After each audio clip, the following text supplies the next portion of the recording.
आज इस वीडियो में हम जिस ड्रग के रिव्यू करने जा रहे हैं उसका नाम है एसाइक्लोविर। ये 200 मिलीग्राम की पैक में आता है, यानी कि इसका ये लोवेस्ट डोज है। अगर हम हाईएस्ट डोज की बात कर ले तो ये 400 मिलीग्राम की पैक में भी आता है, उसके डोज में आता है। इस पैक में 25 टेबलेट्स होती हैं। एसाइक्लोविर एक एंटीवायरल एजेंट है, मतलब कि ये अपना एक्शन वायरल इन्फेक्शंस के खिलाफ करता है।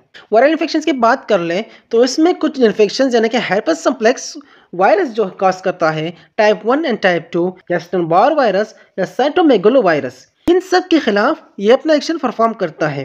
herpes सिम्प्लेक्स वायरस में क्या होता है कि वो स्किन पर रेशेस या एलर्जी टाइप या कुछ एक्नीज वगैरह ग्रो होता है, साथ में फीवर भी होता है। साइटोमेगालो वायरस, इसमें फ्लू या कफ के टाइप वो सिम्टम्स होती है और फीवर भी होता है। एसाइक्लोविर जो है ये herpes सिम्प्लेक्स वायरस को क्योर नहीं करता, बल्कि मतलब ये उसके इलाज के लिए हम इस्तेमाल नहीं करते, बल्कि जो दर्द होता है उसकी डिजीज प्रोसेस की वजह से जो पेन होता है उनको कम करने के लिए, या इन्फेक्शन जल्दी से जल्दी क्लियर हो जाए, उनकी जो क्लियर होने की जो प्रोसेस है उनको फास्टर करने के लिए हम एसाइक्लोविर यूज़ करते हैं।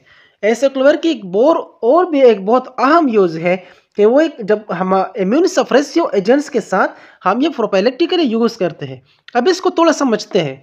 देखो, हम जब बोन मैरो ट्रांसप्लांट करते हैं या हम किडनीज ट्रांसप्लांट करते हैं, लिवर ट्रांसप्लांट वगैरह करते हैं, तो उनके लिए हमें अपना इम्यून सिस्टम को सप्रेस करना पड़ता है ताकि हमारा अपना इम्यून सिस्टम कोई एंटीबॉडीज न रिलीज कर दे, जिसकी वजह से जो न्यू ऑर्गन हम बॉडी को ट्रांसप्लांट कर रहे हैं उसको कोई मसला आ जाए, उसको बॉडी रिजेक्ट न कर दे। तो इसके लिए हम अपने इम्यून सिस्टम को सप्रेस करते हैं। तो इसमें मुमकिन है कि हमें कोई वायरल इन्फेक्शन हो जाए, तो उससे बचने के लिए हम पहले से उस पेशेंट को एसाइक्लोविर देते हैं। अच्छा, कॉन्ट्राइंडिकेशन की बात कर ले तो ये हाइपर सेंसिटिव पेशेंट्स को नहीं देनी, जिसमें साइड इफेक्ट्स भी आते हैं, जैसे कि वोमिटिंग हो गया, नोजिया हो गया, डायरिया हो गया, या इसमें डिजीनेस भी आता है।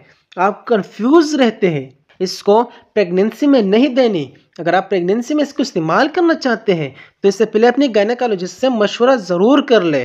साथ ही अगर कोई भी सवाल हो या क्वेश्चन हो इस मेडिकेशन के हवाले से या इस डिजीज़ के हवाले से, तो आप कमेंट सेक्शन में पूछ सकते हैं। साथ ही चैनल को लाइक करें, सब्सक्राइब करें, शेयर करें। शुक्रिया।